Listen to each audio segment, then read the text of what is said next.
किशोर और महेश के पिता की मौत तो कई साल पहले ही हो चुकी थी, लेकिन कुछ साल बाद सुलोचना का भी निधन हो गया। उन दोनों भाइयों की शादी हो चुकी थी और उनकी पत्नियों की आपस में बिल्कुल नहीं बनती थी। दोनों बीवियों की रोज की लड़ाइयों से तो मैं परेशान हो चुका हूँ। इस तरह से तो नहीं चलेगा। मुझे लगता है कि अब हमें अलग हो जाना चाहिए और बंटवारा कर लेना चाहिए। अब ठीक कहते हो भैया। गांव की पंचायत बुलाई जाती है और दोनों भाइयों के बीच बंटवारा हो जाता है। चलो भाई, हो गया बंटवारा, अब दोनों चैन से रहो। ऐसे कैसे बंटवारा हो गया? गाय का बंटवारा भी बाकी है और उसकी बच्चिया का भी। गाय हमें दे तो बच्चिया तुम रख लो। हा आई बड़ी। गाय दूध देती है इसलिए तू उसे रखना चाहती है, गाय को मैं रखूंगी। दोनों देवरानी जेठानी सबके सामने फिर लड़ने लगती हैं। फिर पंचायत फैसला सुनाती है। गाय और बछिया दोनों एक एक महीना तुम दोनों के पास रहेगी। एक महीना बड़ा भाई उसका दूध निकालेगा और एक महीना छोटा भाई। दोनों भाई पंचायत की बात मान लेते हैं और पहले बड़ा भाई किशोर उस गाय जिसका नाम नीलम था उसे अपने साथ ले आया। नीलम एक हृष्ट पुष्ट गाय थी जिसका दूध बहुत गाढ़ा था और गांव में सभी को उसका दूध बहुत पसंद था। इसलिए सुबह शाम किशोर के घर के बाहर ग्राहकों की लाइन लग जाती, जिससे उसे अच्छी कमाई होती। वाह भाई, क्या शानदार दूध देती है तुम्हारी गाय। इसके दूध का स्वाद ही अलग होता है। फिर एक महीने बाद छोटा भाई महेश नीलम को खूंटे से छुड़ाकर अपने घर ले आया। अब किशोर नीलम का दूध निकालकर पैसे कमाने लगा। दोनों ही भाई अपने अपने फायदे के लिए नीलम का खूब इस्तेमाल करते, लेकिन उसको ठीक से चारा नहीं देते और दिन रात दूध निकालने में लगे रहते ताकि वो ज्यादा से ज्यादा पैसे कमा सके। ग्राहकों को दूध देने के बाद नीलम अपनी बच्चिया मीरा को अपना दूध पिलाती, लेकिन ठीक से चारा न मिलने के कारण और दिन रात दूध निकाले जाने के कारण नीलम काफी कमजोर हो गई और अब वो बीमार रहने लगी। फिर एक रोज उसकी मौत हो गई। माँ तुम मुझे छोड़कर क्यों चली गई? अब मैं तुम्हारे बिना कैसे रहूंगी? इन जालिमों ने तुम्हारे साथ बहुत बुरा किया है। अपने मतलब के लिए इन्होंने तुम्हारा खूब इस्तेमाल किया है। नहीं, अब मैं यहाँ नहीं रहूंगी। अगर मैं यहाँ रही तो ये मेरे बड़े होने पर मेरे साथ भी यही सब करेंगे।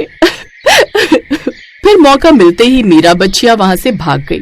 वो उस गांव से निकलकर जंगल के रास्ते दूसरे गांव में जाने लगी, जहाँ उसे ऋषभ नाम का एक बछड़ा मिला, जिसे मीरा ने सारी बात बताई।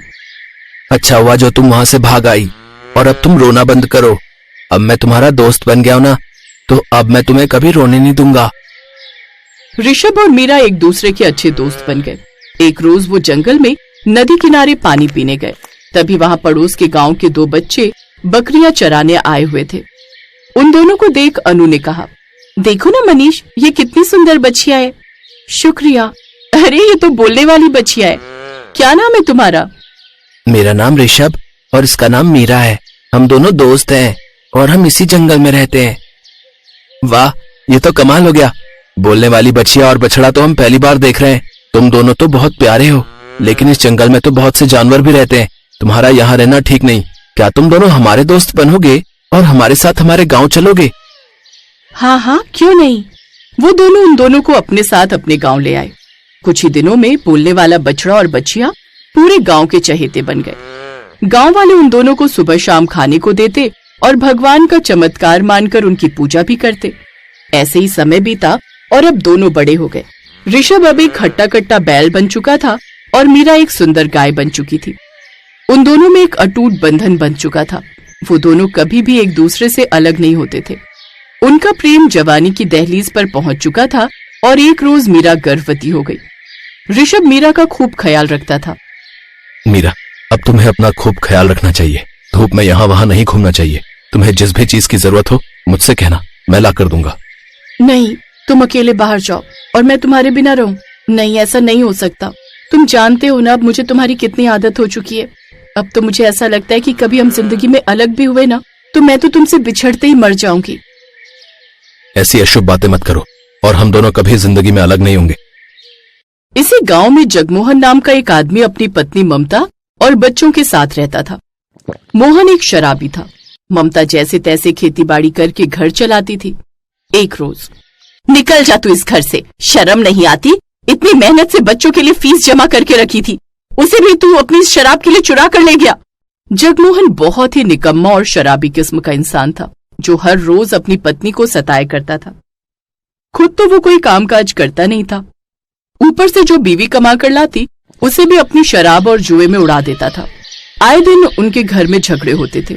एक रोज ममता ने तंग आकर जगमोहन को अपने घर से निकाल दिया।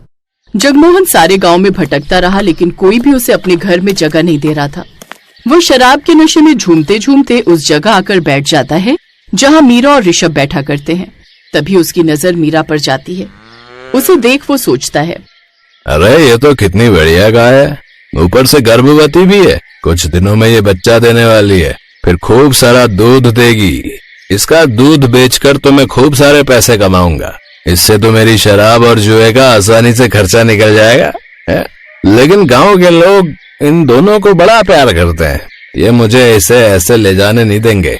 ऐसा करता हूँ कि इस रात के अंधेरे में इस गाय को कहीं दूर ले जाकर छुपा देता हूँ। जगमोहन मीरा के गले में रस्सी डालकर उसे घसीटते हुए ले जाने लगता है। छोड़ो, छोड़ो, मुझे छोड़ो, ऋषभ मुझे बचाओ, मुझे इसके साथ नहीं जाना। कहाँ लेकर जा रहे हो मेरी मीरा को? छोड़ो इसे, छोड़ो। ऋषभ मीरा को बचाने की कोशिश करता है, लेकिन जगमोहन एक मोटे डंडे से ऋषभ पर वार करने लगता है और उसकी खूब पिटाई करता है। डंडे की मार से ऋषभ के शरीर पर जख्म पड़ जाते हैं और वो बेहोश होने लगता है। ये देख मीरा जगमोहन से कहती है, मत मारो मेरे ऋषभ को, तुम मुझे जहाँ ले जाना चाहते हो मैं चलने के लिए तैयार हूँ। जगमोहन मीरा को जंगल के पास पत्थरों वाली गुफा में छुपा कर रख देता है। देख मीरा, अब तू चुपचाप यहाँ पर बैठ। अगर तू शांत रहेगी तो मैं तुझे अच्छा चारा खिलाऊंगा। फिर तुम मुझे खूब सारा गाढ़ा दूध देना, जिसे बेचकर मैं अपनी जरूरतें पूरी करूंगा। अगली सुबह गांव वालों की नजर लहूलुहान ऋषभ बैल पर जाती है। गांव वाले उसकी मरहम पट्टी करते हैं। ऋषभ रोते हुए सबसे कहता है, मुझे मेरी मीरा चाहिए, नहीं तो मैं अपनी मीरा के बिना जिंदा नहीं रहूंगा। तुम चिंता मत करो ऋषभ, हम तुम्हारी मीरा को जरूर ढूंढ कर ले आएंगे। सभी गांव वाले मीरा को ढूंढने लगते हैं। तभी एक दूध वाला धीरज गांव वालों को आकर बताता है, अरे मैं कह रहा हूँ, मैंने कल रात को जगमोहन को जो है एक गाय के साथ उसे उस गुफा में जाते हुए देखा है। गांव में मीरा के लिए सब परेशान थे, तो वहीं गुफा में बैठी मीरा लगातार ऋषभ को याद करके रोती रहती है। मुझे तुम्हारी बहुत याद आ रही है ऋषभ, मुझे नहीं पता अब हम दोनों कभी मिल भी पाएंगे या नहीं। कुछ ही देर में सब गांव वाले उस गुफा में पहुंच जाते हैं, जिन्हें देख जगमोहन घबरा जाता है। अरे तुम सब यहाँ कैसे? मुझे नहीं पता था तुम इस हद तक गिर जाओगे। गांव वालों, तुम इस आदमी को जो सजा देना चाहते हो दे सकते हो, क्योंकि इसने दो प्यार करने वालों को अलग करने की कोशिश की है। नहीं नहीं, मुझे माफ कर दो, मैं फिर कभी ऐसी गलती नहीं करूंगा। जगमोहन काका, आपको बिल्कुल भी शर्म नहीं आई इन दोनों को अलग करते हुए? ऊपर से ऋषभ पर आपने कितनी बुरी तरह से हमला किया है। सच में बहुत ही बुरे हो तुम। अरे इसे तो जितना मारो उतना कम है साले को। सभी गांव वाले मिलकर जगमोहन की खूब पिटाई करते हैं। ऋषभ मीरा को अपने सामने देख बहुत खुश होता है। मीरा, तुम ठीक हो ना? और हमारा बच्चा वो भी ठीक है ना? हाँ, हम दोनों ठीक हैं। आज मैं बहुत खुश हूँ जो तुम मुझे वापस मिल गए। मैंने तो सोचा था मैंने तुम्हें खो ही दिया। आज के बाद मैं तुमसे कभी अलग नहीं होंगी।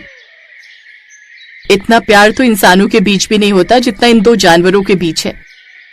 बिल्कुल ठीक कहा तुमने बेटी, मैं तो कहती हूँ ये दोनों एक दूसरे से कभी अलग नहीं होने चाहिए, इसीलिए हमें इन दोनों की शादी करवा देनी चाहिए। इन दोनों को शादी जैसा सम्मान मिलना चाहिए ताकि ये दोनों 7 जन्मों तक एक दूसरे से अलग ना हो पाए। सुना तुम दोनों ने? अब हम सब गांव वाले मिलकर तुम दोनों की शादी करवाएंगे, और मैं तो भाई बाराती बनकर आऊंगा ऋषभ की बारात में नाचते हुए। हाँ, और मैं मीरा को बिल्कुल दुल्हन की तरह अपने हाथों से सजाऊंगी। कुछ समय बाद सभी गांव वाले मिलकर उन दोनों की शादी करवा देते हैं, साथ ही उनके लिए एक घर भी बना देते हैं।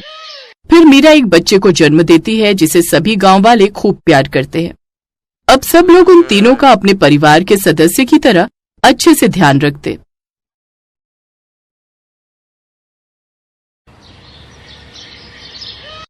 संध्या की मुंह दिखाई हो रही थी। सभी औरतें उसकी खूबसूरती की बहुत तारीफ कर रही थी, पर यह बात संध्या की जेठानी सुमन को बहुत ही खटक रही थी। एक बात तो है सुशीला बहन, तुम अपनी छोटी बहू बहुत ही सुंदर लाई हो, बिल्कुल चांद का टुकड़ा है। हाँ, बड़ी बहू भी अपनी जगह ठीक है, पर छोटी के नैन नक्श बहुत सुंदर हैं। ये सब तो संध्या के ही गुण गाने लगी। मुझे अब झुमरू तांत्रिक से मिलना ही होगा। सुमन उसी समय झुमरू नाम के तांत्रिक से मिलने गई और उससे अपनी बात कही। तांत्रिक बाबा, ये लो पूरे 30,000 रुपए, और जल्दी से मुझे वो उपाय बता दो जिससे संध्या गाय बन जाए। अच्छा, तो तुमने मन बना लिया है कि अपनी देवरानी को गाय बनाकर ही रहोगी। ठीक है, तो तुम ये जादुई कील अपनी देवरानी के सिर में घोंप देना। बस तुम्हारी देवरानी गाय बन जाएगी। उसके बाद वो तब तक वापस अपने रूप में नहीं आएगी जब तक ये कील उसके सर से निकाला नहीं जाएगा। ठीक है तांत्रिक बाबा, मैं ये कील ले जाती हूँ, बस मेरे पैसे वसूल हो जाए। सुमन झुमरू तांत्रिक से कील लेकर घर आ जाती है और मौका देखकर अपने काम को अंजाम दे देती है। देवर जी, संध्या आपका कमरे में इंतजार कर रही है। आज तो आप दोनों की सुहाग रात है। जल्दी से कमरे में जाओ, नहीं तो देवरानी जी नाराज हो जाएंगी। क्या भाभी, आपको भी बस मजाक सोचता है। जा रहा हूं। सुमन मन ही मन मुस्कुरा रही थी, पर अचानक सूरज के शोर से सब घबरा गए। सब लोग सूरज के कमरे में जाते हैं और वहां पर संध्या की जगह एक गाय को देखकर घबरा जाते हैं। अरे, मेरे कमरे में ये गाय कैसे आ गई? और संध्या कहाँ है? हे राम, ये गाय कहाँ से आई? अरे अरे, आज तो देवर जी के सुहाग रात है और उनके कमरे में ये गाय कैसे आ गई? पर संध्या कहीं दिखाई नहीं दे रही। पता नहीं, मैं अभी कमरे में ही आया तो देखा कि ये गाय यहाँ खड़ी है और संध्या मुझे दिखाई ही नहीं दी। सब लोग घर में इधर उधर देखते हैं पर कहीं भी संध्या का पता नहीं चलता। सूरज निराश होकर कमरे में आ जाता है। सब लोग उस गाय को कमरे से बाहर निकालने की कोशिश करते हैं, पर वो गाय वहां से हिल ही नहीं रही थी। एक तो पहले ही संध्या बहू कहीं दिखाई नहीं दे रही, ऊपर से ये गाय भी इस कमरे से बाहर नहीं जा रही। माँ रुको, मैं इसे बाहर लेकर चलता हूँ। सूरज उस गाय को थोड़ा प्यार करता है और कमरे से बाहर ले जाने लगता है। तभी उसके हाथ में वो कील अटक जाती है जो गाय के सिर में घुसी हुई थी। नहीं नहीं देवर जी, राम जाने किसी ने टोना टोटका किया होगा। ऐसे आप कील को मत छुओ। क्यों माँ जी, मैं सही कह रही हूँ ना? हाँ, सुमन बहू ठीक कह रही है। इस गाय को घर के बाहर छोड़ो और संध्या को ढूंढो। हमारी नई नवेली बहू इतनी रात में कहाँ गायब हो गई? मुझे तो उसकी चिंता हो रही है। सबका मन खराब हो जाता है। सब चिंता में थे, पर सुमन तो मन ही मन हंस रही थी। बड़ी आई थी सुहाग रात मनाने, लो मन गई सुहाग रात। पत्नी गाय की सुहाग रात। गाय धीरे धीरे चलकर सूरज के पास आती है और अपना सिर हिलाती है। सूरज को लगता है कि गाय को उस कील से सचमुच दर्द हो रहा है। मुझे लगता है मुझे इस गाय के सर से कील निकाल देनी चाहिए। ये तभी मुझे बार बार कुछ कहने की कोशिश कर रही है। शायद ये इस कील की ओर इशारा कर रही है। सूरज से रहा नहीं गया और उसने खींचकर गाय के सिर में लगी कील निकाल दी। कील निकलते ही संध्या वापस अपने रूप में आ गई और सब चौंक गए। ये सब क्या है संध्या? तुम गाय कैसे बनी? ये सब सुमन भाभी ने किया है। मैं आपको सब सच बताती हूँ। मेरे बालों में जूड़ा बना था, मैं वही खोल रही थी। सुमन भाभी बोली कि मैं तुम्हारी मदद करती हूँ। उन्होंने मुझसे बात करते हुए एक कील मेरे सिर में घोंप दी और मैं गाय के रूप में बदल गई। मुझे नहीं पता कि भाभी मुझसे नफरत क्यों करती है, पर अब मैं यहाँ नहीं रहूंगी। मुझे यहाँ नहीं रहना माँ जी, मैं यहाँ सुरक्षित नहीं हूँ। अरे ऐसे कैसे बहू, तुम यहाँ से चली जाओगी? अगर कोई जाएगा तो वो सुमन जाएगी। माँ, संध्या ठीक कह रही है। आज भाभी ने सचमुच जो किया है वो बहुत गलत है। इसके लिए तो मैं उन्हें कभी माफ नहीं करूंगा। सुमन, ये सब क्या है? तुम्हें शर्म नहीं आई? तुमने अपनी ही देवरानी के साथ ऐसा किया। मैं भी तुम्हें माफ नहीं करूंगा। इस घर में कोई भी तुम्हें माफ नहीं करेगा। बेहतर यही होगा कि तुम अपने मायके चली जाओ। नहीं नहीं, ऐसा मत कहो, मुझसे गलती हो गई।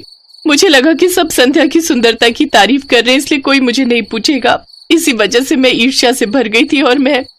अच्छा, तो ये सब झुमरू तांत्रिक का किया धरा है। उसको तो मैं पुलिस के हवाले करके ही रहूंगा। सूरज झुमरू तांत्रिक को पुलिस के हवाले कर देता है। सुमन सबसे माफी मांगती है, पर संध्या का मन नहीं था कि वो अब अपनी जेठानी के साथ रहे, इसलिए वो सूरज और अपनी सास के साथ अलग रहने लगती है।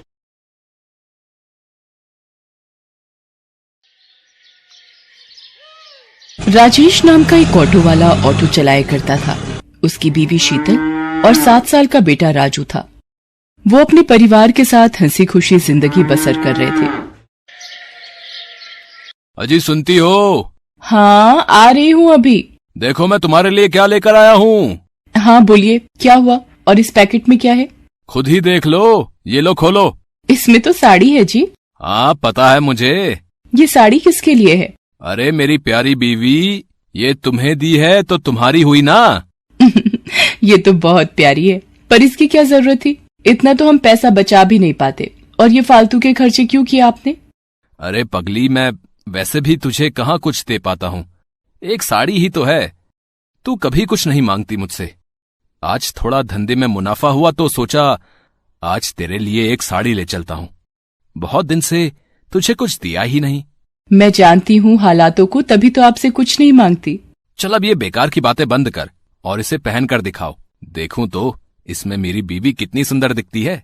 शीतल साड़ी पहनने अंदर चली जाती है और थोड़ी देर में साड़ी पहनकर बाहर आती है। आहा, देखा साड़ी कितनी सुंदर लग रही है तुझ पर। ये रंग तुझ पर बहुत खिल रहा है। इसी तरह हंसी खुशी से दिन बीत रहे थे। अचानक से राजेश की पत्नी शीतल बीमार हो जाती है और डॉक्टर की फीस और दवाइयां देते देते राजेश को अपना ऑटो बेचना पड़ जाता है। अब तो मेरे पास पैसे भी खत्म हो गए और शीतल की तबीयत में कोई सुधार भी नहीं हो रहा। अब पैसे कहाँ से आएंगे?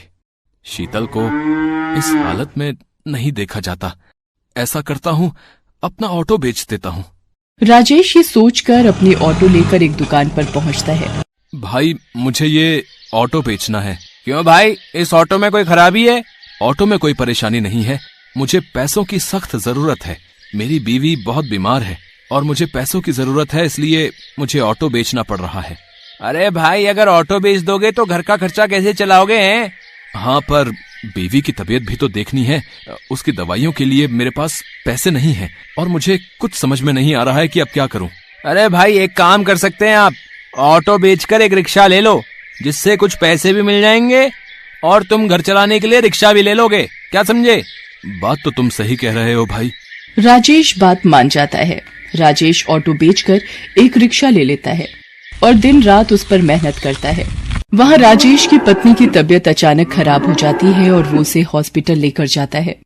डॉक्टर साहब, मेरी पत्नी को एक बार देख लीजिए। उसकी तबीयत बहुत खराब है। ठीक है, इसे मेरे केबिन में लेकर आओ। राजेश शीतल को डॉक्टर के केबिन में लेकर जाता है। इनकी तबीयत बहुत खराब है। आप ये इंजेक्शन जल्दी से लेकर आइए, वरना मैं कुछ नहीं कर पाऊंगा। राजेश के पास पैसे नहीं थे। थोड़े से पैसे लेकर राजेश दवाई की दुकान पर जाता है और इंजेक्शन लेने के लिए पैसे देता है। इनमें 10 रुपए कम है।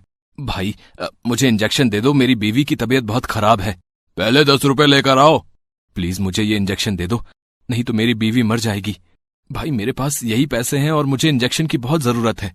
राजेश उसी दुकान के सामने रोने लग जाता है। उस दुकान वाले से रोते रोते अपनी बीवी के लिए इंजेक्शन मांग रहा होता है, लेकिन वो दुकान वाला बहुत लालची था। वो राजेश को वहाँ से भगा देता है। अरे कुछ भी करो, मुझे 10 रुपए दो, तभी इंजेक्शन मिलेगा, वरना निकलो यहाँ से। राजेश बिना इंजेक्शन के ही वापस आ जाता है और उसकी बीवी का देहांत हो जाता है। राजेश अपने बेटे के साथ रहने लगता है।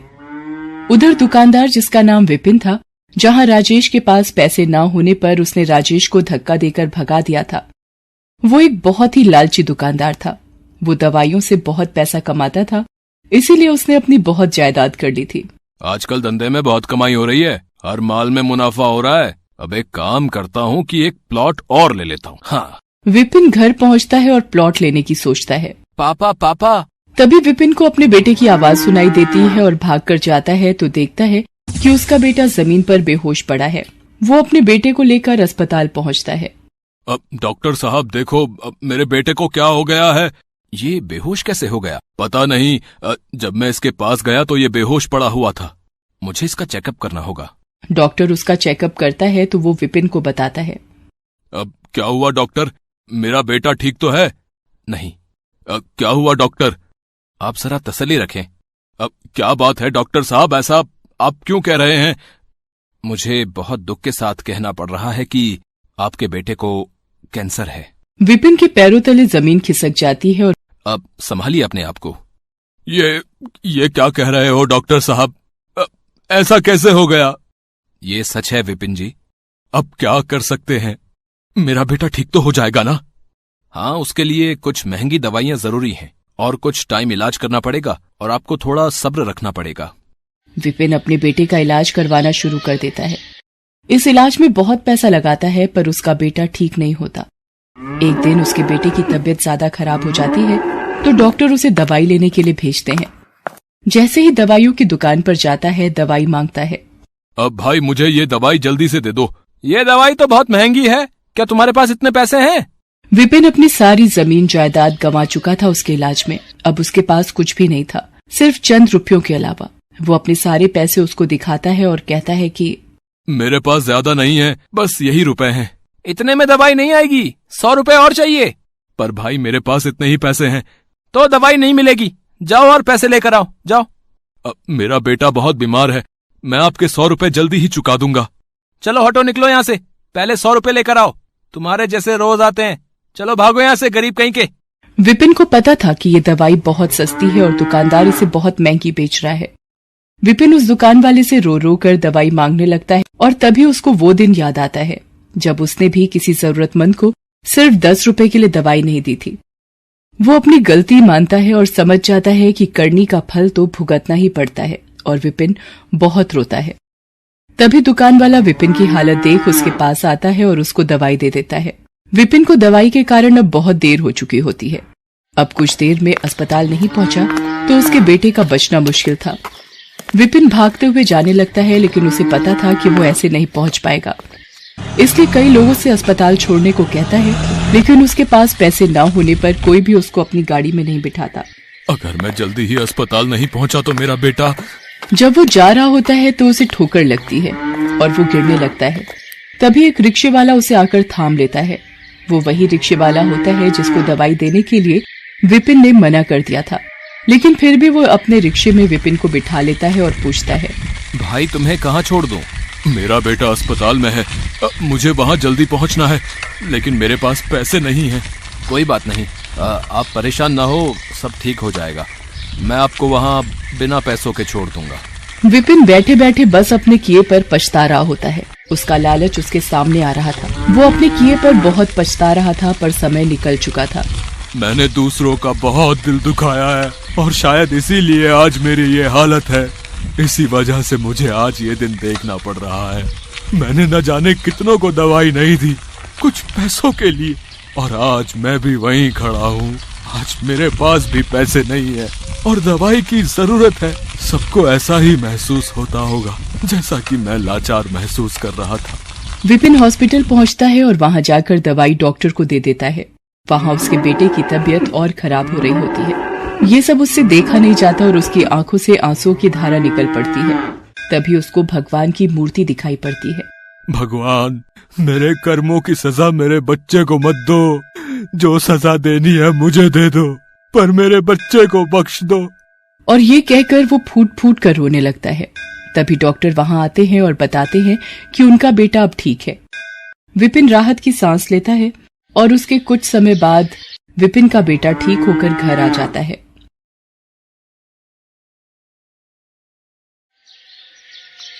ममता के पति की मौत हो गई थी। अब वो अपनी बूढ़ी सास और 5 महीने की बेटी रोशनी के साथ नीलगंज गांव में जंगल के पास बनी अपनी झोपड़ी में रहती थी। पति की मौत के बाद वो जैसे तैसे दिहाड़ी मजदूरी करके थोड़े से पैसे कमाती थी, लेकिन उसकी सास वो सब पैसे खुद रख लेती। एक रोज रोशनी भूख से तड़पते हुए रो रही थी। ये देख ममता ने अपनी सास कुंती से कहा, माँ जी देखिए ना, मेरी बच्ची भूख से तड़प रही है, इसके लिए दूध लाना है, मेरी बेटी भूखी है। मेरे पास इन फालतू चीजों के लिए पैसे नहीं है। तू और तेरी मनहूस बेटी भूख से तड़प तड़प कर मर जाए मेरी बला से। ये आप कैसी बातें कर रही हैं माँ जी? ठीक ही कह रही हूँ मैं। कल मुही जब तू ब्याह कर आई तो मैं विधवा हो गई, और जब तेरी ये मनहूस बेटी पैदा हुई तो मेरा जवान बेटा करंट लगने से मर गया। मेरा तो मन करता है तुम दोनों को भी जलाकर मार डालूं। तू ऐसे नहीं मानेगी, रुक तू, मैं तुझे बताती हूँ अभी। इतना बोलकर कुंती देवी ने चूल्हे से जलती हुई लकड़ी उठाई और ममता की ओर फेंक दी। ममता की साड़ी में आग लग गई, मगर इत्तेफाक से कुंती की साड़ी ने भी झट से वो आग पकड़ ली। तभी बाहर खड़ी गाय रज्जो भागते हुए अंदर आई। उस गाय ने बच्ची को अपने मुंह से उठाकर बाहर रख दिया। उसने पानी से भरी बाल्टी उठाई और उन दोनों के ऊपर गिरा दी। आग तो बुझ चुकी थी, लेकिन तब तक बहुत देर हो चुकी थी। उन दोनों की मौत हो चुकी थी। रज्जो ममता के माँ बाबा की गाय थी, जिसे ममता अपने माँ बाबा की मौत के बाद अपने पास ही ले आई थी।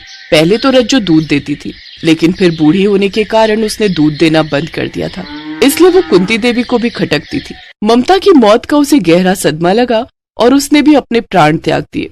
उस रोज सारा दिन रोशनी भूख से तड़पती रही। उनकी झोपड़ी गांव से दूर होने के कारण गांव वालों की आवाज उन तक नहीं पहुंची। लेकिन अगले दिन एक चमत्कार हुआ। ममता एक गाय के रूप में प्रकट हुई, जिसका मुंह तो गाय जैसा था लेकिन शरीर इंसानों जैसा। तू घबरा मत मेरी बच्ची, अब मैं तेरे पास वापस आ गई हूँ। रज्जो ने ऊपर वाले से उसके बचे हुए शेष प्राण मुझे देने की प्रार्थना की, जिससे मैं फिर से जिंदा हो गई। मेरा शरीर तो इंसानों का है लेकिन मुंह गाय जैसा।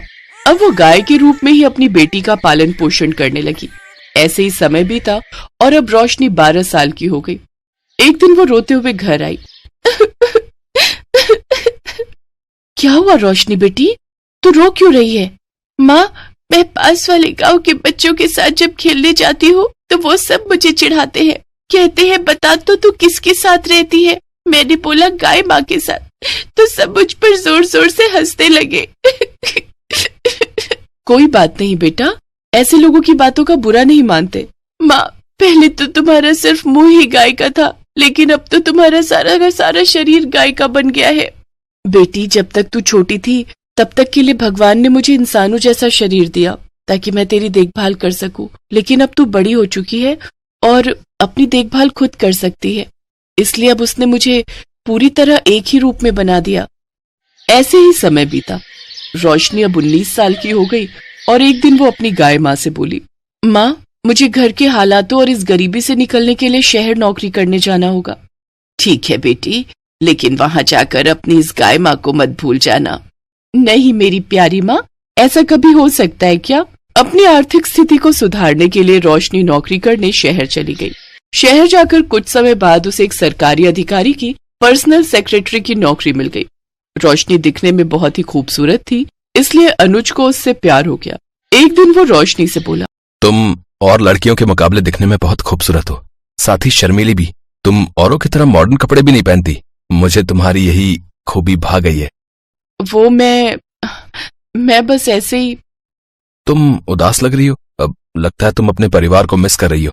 वैसे कौन कौन है तुम्हारे परिवार में? और तुम्हारी माँ, वो भी उतनी ही खूबसूरत होंगी दिखने में जितनी कि तुम हो, है ना? ये सुनकर रोशनी घबरा गई और उसने अनुज से कहा, मेरे परिवार में कोई नहीं है। अब एक हादसे में सबकी मौत हो गई, मैं अनाथ हूँ। अच्छा, सुनकर दुख हुआ। अच्छा ठीक है, तुम मेरे घर चलो, मैं तुम्हें अपनी माँ से मिलवाता हूँ। उनसे मिलकर तुम्हें अपनी माँ की याद नहीं आएगी। रोशनी अनुज के साथ उसके घर चली गई। उसका बड़ा सा घर देख रोशनी की आंखें चौंधी आ गई।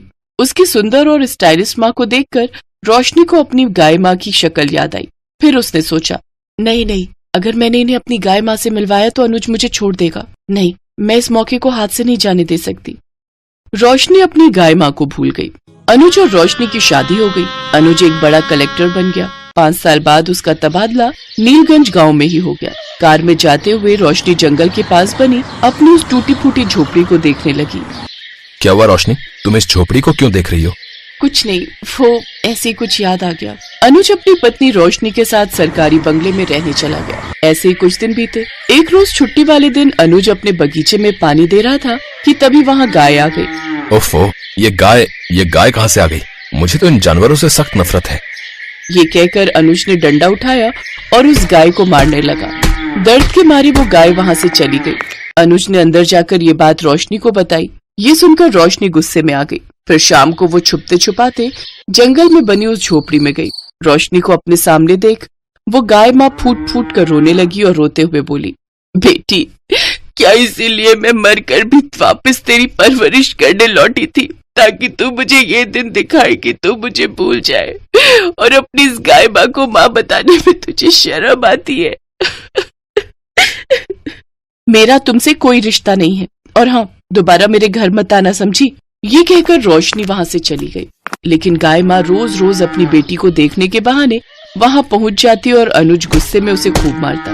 एक रोज उसे अनुज मार ही रहा था कि तभी रोशनी गुस्से में वहां आई और बोली, अब बस भी करो, क्यों रोज रोज जलील होने चली आती हो? वो ये कही रही थी कि तभी झाड़ियों से एक सांप आया और उसने रोशनी को डस लिया। ये देखकर अनुज घबरा कर भागने लगा। हे भगवान, मेरी बेटी को बचा लो। फिर गाय माँ ने जल्दी से उसका सारा जहर चूस लिया। वो तड़पते हुए वहीं गिर गई, लेकिन रोशनी को होश आ गया। वो उठ खड़ी हुई।